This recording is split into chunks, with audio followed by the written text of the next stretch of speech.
주기도문 8번째 시간입니다. 사실 여러분 다니엘 기도를 하면서 여러 간증을 들었잖아요. 그런데 그 간증들을 들으면서 제가 한 가지 생각한 것은, 간증들을 들으면서 간증의 삶을 살면서 우리가 하나님 앞에 드려야 될 기도가 있다면, 하나님 우리를 시험에 들게 하지 마시옵고 다만 악에서 구하시옵소서, 이 기도를 드려야 될 것 같다라는 생각을 했습니다. 이 기도가 정말 중요하다라는 생각을 했어요. 오늘이 우리를 시험에 들게 하지 마옵시고 다만 악에서 구하옵소서라는 본문의 내용입니다. 사실 이 간증들이 자기에게 닥친 시험의 그런 고난을 어떻게 믿음으로 이기고 승리하였는지, 그 가운데 하나님이 어떻게 역사하셨는지, 그 속에서 나를 사랑하신 하나님의 뜻이 무엇인지, 나를 구한 그 말씀의 능력이 무엇인지, 이런 것들을 보여주고 간증하는 내용들이었습니다. 지난 29일 날 금요기도회에서 제가 드린 말씀이, 우리가 우리에게 죄 지은 자를 사하여 준 것 같이 우리의 죄를 사하여 주옵소서라는 이야기였습니다. 우리의 죄를 사하여 주옵소서, 하나님 나의 죄를 사하여 주소서, 그렇게 기도하자 했습니다. 네, 우리는 죄사함을 위해서 기도해야 합니다. 그러면 이 죄사함의 기도가 끝난 다음에는 어떤 기도를 드려야 될까요? 오늘 주님께서는 우리에게 우리를 시험에 들게 하지 마시옵고 다만 악에서 구하옵소서 라고 기도하라라고 말씀하십니다. 죄사함의 용서를 구한 기도, 그 말은 죄사함을 받은 다음에, 죄사함을 받은 다음에 우리가 해야 할 기도가 바로 이거다라는 뜻입니다. 왜냐하면 죄사함을 받은 다음 그 순간이, 그때부터가 진짜 우리 신앙생활에 중요하기 때문입니다. 정말 중요한 순간이기 때문에 그렇습니다. 우리는 죄의 자백을 통해서 주님께서 나의 죄를 용서해 주신 것을 확신하게 됩니다. 그리고 그 죄사함의 기쁨과 감격을 누리게 됩니다. 그러면 그것으로 우리의 기도가 거기서 끝나 버린다면, 하나님 내 죄를 용서해 주세요, 그래서 용서의 확신을 받고 기쁘고 감사한 것으로 거기서 우리의 기도가 끝나버린다면, 그 기도가 끝나버리면 그 다음에 사탄은 금방 우리를 다시 죄의 굴레로 묶어서 우리를 실패와 절망의 자리로 끌고 갈 것입니다. 지은 죄를 사함 받았다면 다시 그 죄악 속으로 들어간다는 것은 정말 어리석고 안타까운 일이라고 할 수 있습니다. 그래서는 안 되겠죠. 다시 그 죄의 자리로 들어가지 않게 주옵소서. 그것이 바로 우리가 시험에 들지 말게 하시고 악에서 구해달라는 기도입니다. 사실 시험이란 우리가 인생을 살아가면서 수없이 겪는 일들입니다. 빠질 수 없는 목록이죠.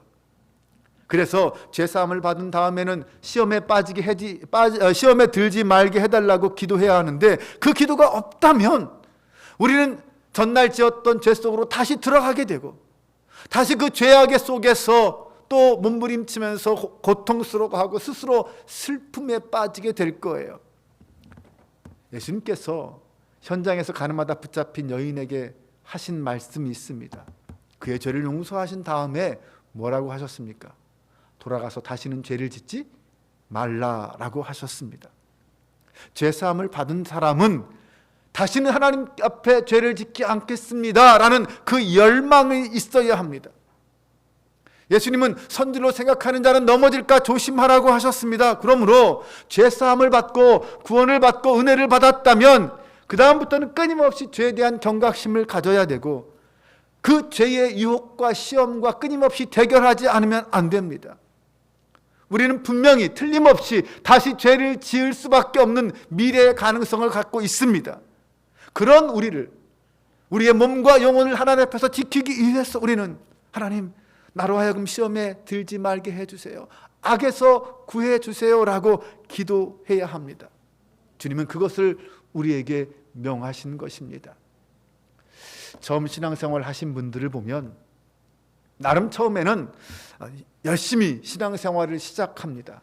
결단을 하고 그래도 은혜를 받은 것 같고, 그런데 처음 신앙생활을 하시다가 얼마 못 가서 중간에 낙심하는 경우가 참 많습니다. 네, 끝까지 신앙생활을 이어가면 정말 감사한데 많은 분들이 중간에 낙심하고 다시 교회를 떠나고 신앙을 떠나는 경우가 많다라는 것입니다. 왜 그럴까요?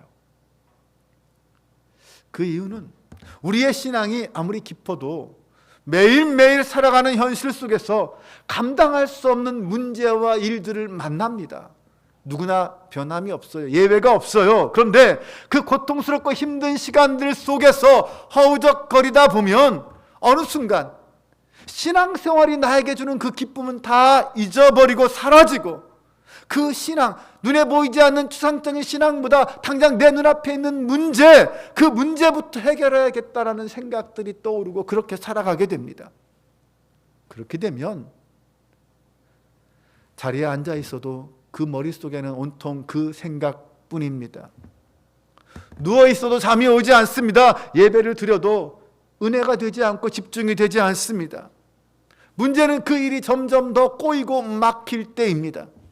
그러면 하루하루 살아가는 게 힘들어지죠.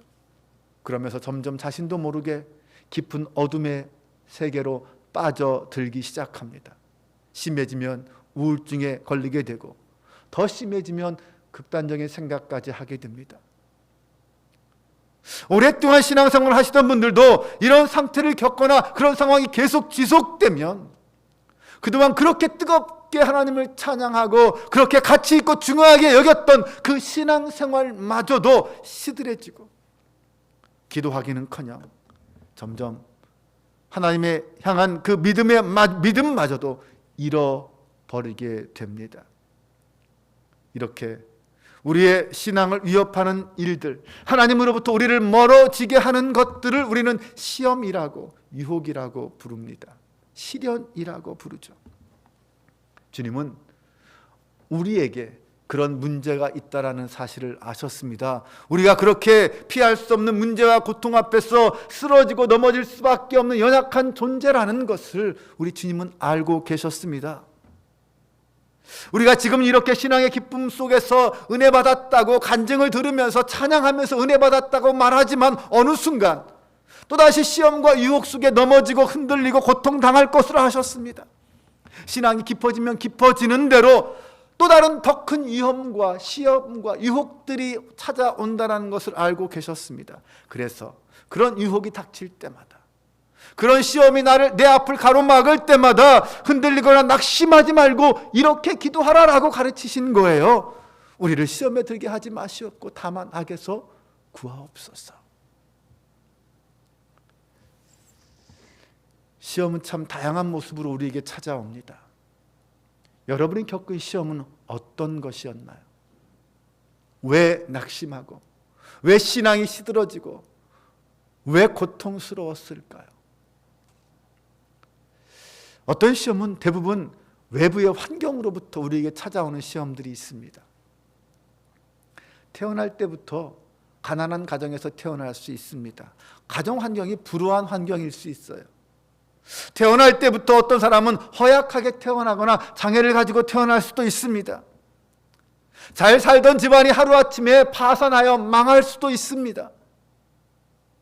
질병이나 사고로 사랑하는 사람을 잃을 수도 있고, 아니면 내가 건강을 잃을 수도 있습니다. 뿐만 아니라 살다 보면 온갖 다양한 오해와 시기, 질투 등의 문제로 고통당하기도 하고, 그것 때문에 평생 그 그림자에 갇혀서 절망스럽게 살아갈 수도 있습니다. 정말로 우리 인간으로서 우리가 지어야 될 짐의 무게는 결코 가볍지 않습니다. 나 혼자 열심히 한다고 잘 되는 것 아닙니다. 나 혼자 잘한다고 풀리는 것도 아닙니다. 주어진 환경이 너무나도 다양한 방법으로 나를 올가매고 힘들게 합니다. 내가 신앙생활 열심히 한다고, 정말 내가 하나님을 뜨겁게 충성하고 사랑한다고 그 모든 문제가 다 풀리는 것 아닙니다. 점점 그런 고통과 아픔이 쌓이면서 나도 모르게 내 안에 미움과 증오가 나타나기 시작하고, 나도 모르게 다른 사람들에게 상처를 주기도 합니다. 그러면서 하나님을 더 원망하게 되죠. 기도도 안 됩니다. 점점 기도 시간은 사라지고 점점 더 깊은 시험에 빠지게 됩니다. 사랑도 잃고 사람도 잃고 신앙도 잃어버리게 됩니다. 우리의 외적인 환경이 그렇게 시험으로 다가와 우리를 힘들고 아프게 할 수 있습니다. 또한 어떤 시험은 우리 안에 내 내면에 숨겨진 죄성으로부터 나타나기도 합니다. 살아가면서 우리는 사실 자신의 속마음을 얼마든지 숨기며 살 수 있습니다. 신앙적으로도 남들 앞에 그럴듯하게 잘 보이면서 믿음 좋은 사람인 척 살 수 있습니다. 착한 척, 믿음 좋은 척, 뜨거운 척하며 살아갈 수 있습니다. 하지만 정작 나 자신을 바라보면 내 내면 속에는 나도 깨닫지 못하는 깊은 죄성이 사로잡고 있고 나도 모르는 고민과 갈등 속에 눈물 흘릴 수 있습니다. 남들이 알지 못하는 악한 생각들이 내 안에 있을 수 있고요. 아니, 나도 참 모르던 나도 모르는 죄의 모습들이 내 속에 움틀거릴 수 있습니다. 그걸 인정하고 싶지 않은 거죠. 바리새인들의 모습이 바로 그와 같았습니다. 그들은 스스로 의롭다고 생각했어요. 잘한다고 생각했습니다. 철저히 율법을 지키면서 백성들로부터 존경을 받고 우러름을 받았습니다. 그러나 실상 그들의 속을 들여다보면 어땠습니까? 자신도 속고 남도 속이는 모습이었습니다. 예수님은 그들을 향해서 뭐라고 말씀하셨습니까? 회칠한 무덤 같으니 겉으로는 아름답게 보이나 그 안에는 죽은 사람의 뼈와 모든 더러운 것이 가득하도다. 이와 같이 너희도 겉으로는 사람에게 옳게 보이되 안으로는 외식과 불법이 가득하도다. 사실 그 모습이 바리새인들만의 모습일까요? 모든 인간이 다 그렇습니다. 인간의 내면 속에는 그렇게 드러나지 않은 죄성들이 가득합니다. 누구에게도 보여줄 수 없는 부끄러운 모습들이 가득하다는 것입니다. 예수님께서는 마태복음 15장에서 악한 생각과 살인과 간음과 음란과 도둑질과 거짓 증언과 비방, 이것들이 우리 안에 가득하다.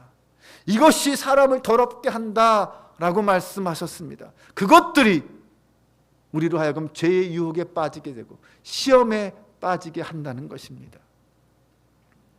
이런 외부의 환경, 그리고 아까 말씀드린 외부의 환경, 그리고 지금 말씀드린 이런 내부의 본성들이 함께 만날 때 우리는 너무나도 쉽게 유혹에 빠지고 넘어지게 됩니다.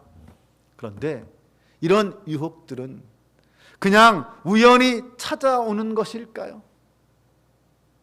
이런 시험들은 우연히 찾아오는 것일까요? 어쩌다 보니 그런 시험에 걸리는 걸까요?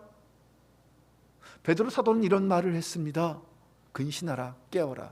너희 대적 마귀가 우는 사자같이 두루다니며 삼킬 자를 찾는다. 우리가 이런 시험과 시련을 겪게 되는 가장 큰 이유 중에 하나가 바로 사탄 마귀 때문입니다. 마귀는 우리를 유혹하여 넘어뜨리려고 파괴하기 위해서 정말 적극적인 의지를 가지고 눈에 불을 켜고 우는 사자같이 삼킬 자를 찾아다닙니다. 그러면서 만만하게 보이는 사람들에게 접근해서 유혹하는 것입니다. 마귀는 가장 작은 문제부터 시작합니다. 그 작은 문제가 별것 아닌데 그것을 엄청 크게 보이게 하고 거기에 짓눌러 살게 만듭니다. 이런 마귀의 덫에 걸리면 우리 스스로 좌절하게 되고요. 가장 가까운 사람들 앞에 분노하고 화를 내고 그들을 미워하게 됩니다. 씻을 수 없는 상처를 주게 됩니다. 그러면서 점점 내 안의 기쁨도 내 안의 어떤 평화도 사라지고 분노와 원망만 쌓이게 됩니다. 여러분, 부부싸움 하신 적 있으시죠? 한번 생각해 보세요. 처음에 말 한마디 나올 때는 별것 아닌 아주 사소한 작은 문제 시작됩니다. 그런데 그 싸움이 시작되면서 조금 길어지면 상대방이 원수처럼 보이고요. 점점 심한 말을 하게 됩니다. 정말 해서는 안 될 말까지 나와서 서로에게 큰 상처를 주게 됩니다. 언제나 첫 출발은 작은 거였어요. 여러분, 자녀와 대화할 때도 한 마찬가지입니다. 처음에는 단순하게 좀 한 가지 눈에 거슬리는 게 있어서 한마디 던지려고 했는데 그것이 한마디로 끝나지 않고 그동안 있었던 모든 짜증과 불평과 원망이 자식과 본인의 입에서 함께 터져나오기 시작합니다. 그러면 어떻게 돼요? 결국 자식과의 대화는 단절되고 서로 간의 불신의 깊이는 커져만 갑니다. 직장에서도 마찬가지예요. 동료들과 생긴 작은 문제 하나가 그것 때문에 갈등이 시작되면 어느 순간 나도 모르게 화를 내죠. 에이, 빌어먹을 이따위 직장 내가 그만둔다. 이런 말이 나옵니다. 그렇게 분노하게 되는 것입니다. 그런데 이런 일들이 그냥 당연히 우연히 어쩌다가 보니 일어났다라고 생각하실까요? 재수 없어서 일어난 것일까요? 아닙니다. 그리스도인들은 이런 일을 만날 때 이렇게 먼저 생각해야 합니다. 그렇게 분노가 끓어오르고 원망이 끓어오르고 화가 끓어오를 때 먼저 생각해야 합니다. 지금이 바로 사탄이 나를 미혹하고 있는 중이구나. 지금 내가 이 사탄의 유혹에 넘어가면 안 된다. 우리는 그 사실을 먼저 눈치채야 합니다. 그러면서 바로 오늘 이 기도를 해야 합니다. 우리를 시험에 들게 하지 마시옵고 다만 악에서 구하옵소서. 거기에 넘어가면 부부싸움을 하게 되고 자식을 원수처럼 여기게 되고 직장에서 갈등과 원망과 분노가 쌓이게 됩니다. 시험에 들지 말게 해주세요. 이 악에서부터 저를 구원해 주세요. 그럼 우리는 어떻게 그런 유혹과 시험에서 벗어날 수 있을까요? 내 힘으로 벗어날 수 있습니까? 하나님의 도움 없이 내 인생을 내가 행복하게 만들 수 있습니까? 하나님은 과연 어떻게 우리의 인생을 인도해 주실까요? 이스라엘에서 가장 위대한 왕을 꼽는다면 다윗 왕을 이야기할 수 있습니다. 다윗 왕은 어릴 때부터 남달랐던 사람입니다. 그 어린 청년 때에 10대 어린 나이에 거인 골리앗과 싸워 이겼습니다. 그는 평생 전쟁에서 단 한 번도 패한 적이 없는 백전백승의 불패 장군입니다. 정치적으로 그는 최초로 12지파에 아울러서 통합하여 통일왕국의 왕이 된 사람입니다. 다윗의 성공은 그냥 단순히 외적인 부분만 있는 것이 또한 아니었습니다. 그의 신앙은 또 어땠습니까? 다윗의 믿음은 특별했습니다. 그는 늘 자신을 지키고 인도하시는 하나님을 찬양했습니다. 늘 하나님과 동행하는 인생을 살았어요. 시편 150편 중에서 무려 74편이 그가 쓴 시입니다. 하나님은 다윗을 어떻게 평가했습니까? 내 마음에 합한 자라고 평가하셨습니다. 정말 다윗은 인간적으로 완벽한 사람 중에 하나였습니다. 가장 유능한 왕이었고 존경받는 신앙인이었고 용맹한 장수였고 감성이 풍부한 시인이었고 음악가였습니다. 하나님께 사랑받고 인정받는 사람이었습니다. 그런데 그 다윗에게 평생 씻을 수 없는 큰 불행이 시작되는 사건이 일어납니다. 그것은 바로 자기 부하 우리아의 아내 밧세바를 범하고 그의 남편 우리아를 악한 술수를 써서 죽이는 일이었습니다. 그 모든 죄의 시작은 다윗이 부하들을 암몬 족속과의 전쟁에 내보낸 후에 혼자 왕궁의 옥상을 거닐다가 멀리서 한 여인이 목욕하는 것을 보는 것으로부터 시작됩니다. 그 순간 다윗의 마음에, 다윗의 눈에 그 여인이 너무 아름답게 보였습니다. 그 유혹을 이기지 못하고 다윗은 왕궁으로 그녀를 불러들입니다. 우리가 아는 다윗이라면, 다윗의 인격과 다윗의 성품을 생각하면 결코 그런 일은 일어나서는 안 됩니다. 평상시 다윗이라면 그런 생각조차 품지 않았을 것입니다. 그러나 이미 다윗의 마음에 들어온 검은 유혹은 다윗을 점점 어두운 곳으로 몰아갔습니다. 결국 그 유혹을 이기지 못합니다. 그렇게 시작된 그의 죄는 점점 커졌고 끝내는 충신 우리아까지 죽이는 일까지 나아갑니다. 다윗의 욕심으로, 다윗의 욕망이 한 가정을 파탄내고 슬픔으로 몰아갔습니다. 장례가 끝난 다음에 다윗은 우리아를 궁으로 불러들여서 자기의 부인으로 삼았습니다. 그리고 아들을 낳았습니다. 아마 사람들은 우리아의 죽음은 전쟁터에서 일어난 우연한 죽음으로 알았을 것이고, 다윗 왕은 불쌍한 자기의 신하의 부인을 긍휼히 여기고 은혜를 베푼 자비로운 왕으로 생각했을 것입니다. 다윗은 그렇게 완전 범죄를 꿈꾸었습니다. 네, 아무도 모르는 완전 범죄인 줄 알았습니다. 그런데 다윗은 다른 사람은 다 속일 수 있어도 하나님은 속일 수 없다라는 사실을 까맣게 잊고 있었습니다. 다윗의 눈은 그동안 어두워져 있었던 것입니다. 사무엘하 11장 마지막 절은 27절은 이렇게 마무리됩니다. 다윗이 행한 그 일을 여호와 보시기에 악하였더라. 하나님은 다 지켜보고 계셨던 것입니다. 대부분의 죄가 이렇듯 처음 죄는 아주 작은 것부터 시작합니다. 그래서 사람들은 그것을 잘 눈치채지 못합니다. 그러다 보니 걸려드는 거예요. 그런데 그 한 걸음이 또 한 걸음이 되고, 그것이 또 한 걸음이 되면서 점점 더 깊이 들어가게 됩니다. 그러다 보면 죄의 유혹은 그렇게 교묘해서 어느 정도 진행되어서 사람이 눈치를 챌 정도가 되면 거기서 빠져나올 수 없는 상황이 되고 맙니다. 죄는 그렇게 우리를 다시는 물러설 수 없는 구렁텅이로 몰아갑니다. 죄의 유혹은요, 인간의 의지와 인간의 어떤 그 힘보다 훨씬 더 강하고 교묘하고 무섭습니다. 다윗의 일은 나중에 나단 선지자가 찾아오죠. 그래서 다윗의 죄를 지적하게 하십니다.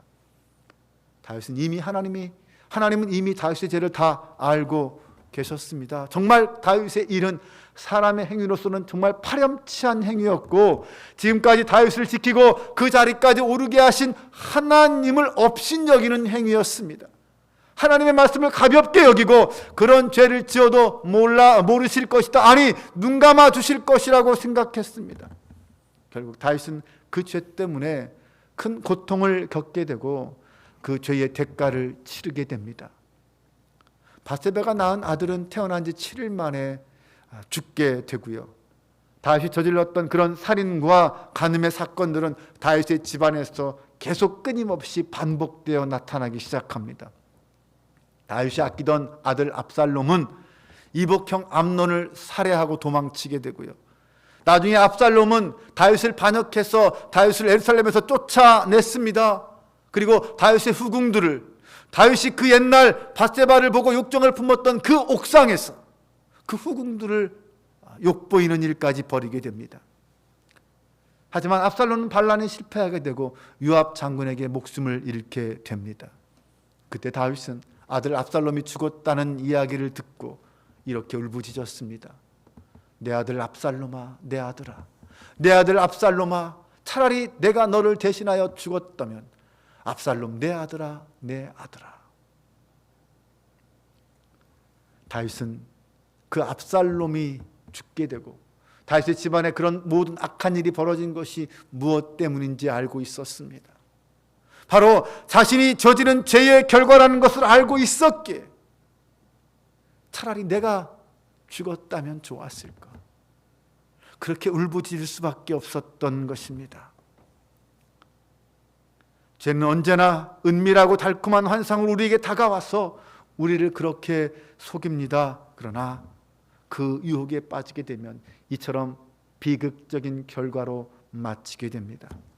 다윗처럼 하나님의 마음에 합하다라고까지 칭찬받은 그런 다윗처럼 그런 훌륭한 인격과 신앙의 사람들도 이 유혹에 빠져서 넘어졌습니다.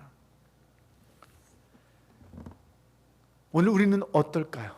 우리도 마찬가지겠죠. 다윗은 나단 선지자를 통해서 하나님의 책망을 듣고 나서야 비로소 지금 자신이 어떤 일을 저질렀는지 깨닫게 됩니다. 그동안 내가 얼마나 깊은 죄의 유혹에 빠져 있었는지 깨닫게 됩니다. 자신이 얼마나 약하고 악한 존재인지 발견하게 됩니다. 그러면서 그는 이런 시를 남겼습니다. 시편 51편인데요. 물은 나는 내 죄가를 아오니 내 죄가 항상 내 앞에 있나이다. 5절에서는 내가 죄악 중에서 출생하였으며 어머니가 죄 중에서 나를 잉태하였나이다. 나를 주 앞에서 쫓아내지 마시며 주의 성령을 내게서 거두지 마소서. 다윗은 자신 안에 있는, 자신의 내면 속에 있는, 자신도 잘 알지 못했던 그 숨어있는 죄가 얼마나 크고 무서운지 알았습니다. 사실 그 죄는 이미, 그 죄성은 이미 예전부터 다윗 속에 숨어 있었습니다. 함께하고 있었습니다. 나중에 그 죄가 발화를 해서 그를 하나님으로부터 멀어지게 하고 기도하지 못하게 만들었다라는 사실을 다윗은 알게 되었습니다. 그래서 뭐라고 기도합니까? 하나님, 자신을 쫓아내지 말아주세요. 주의 영을 내 안에서 거두어 주지 마세요. 주의 영이 내 안을 떠나면 그 악한 죄성이, 그 악한 사탄의 영이 나를 지배하게 됩니다. 그러면 나는 또다시 죄의 자리로 나아갈 수밖에 없습니다. 다윗은 주의 영을 거두지 말아달라고, 성령이 내 안에 계속 머물게 해달라고 눈물 뿌려 기도했습니다. 저는 이런 다윗의 기도가 바로 우리를 시험에 들게 하지 마시옵고 다만 악에서 구하옵소서라는 기도라고 생각합니다. 하나님은 다윗의 죄가 얼마나 가증한지, 악한 죄인지 깨닫게 하시고 그를 징계하셨습니다. 결코 그의 죄를 묵과하지 않으셨습니다. 하지만 또한 우리 하나님은 다윗의 회개를 보시고 그의 죄를 사해 주시고 그에게 하셨던 그 약속들을 반드시 지켜주셨습니다. 그의 위가 영원할 수 있도록 견고하게 해주셨습니다. 우리는 이 다윗을 통해서 죄가 얼마나 은밀하게 한 사람 가운데 일어나는지, 그리고 그 죄의 결과가 얼마나 위험한지 알게 됩니다. 뿐만 아니라 또한 그 큰 죄악에도 불구하고 하나님은 진심으로 회개하는 자에게 하나님의 사랑과 은혜를 베풀어 주신다라는 것도 깨닫게 됩니다. 이제 우리는 죄인 중에 괴수인 우리 자신을 바라보기를 원합니다. 하나님, 나는 정말 바울의 고백처럼 죄인 중에 죄인입니다. 죄인의 괴수입니다.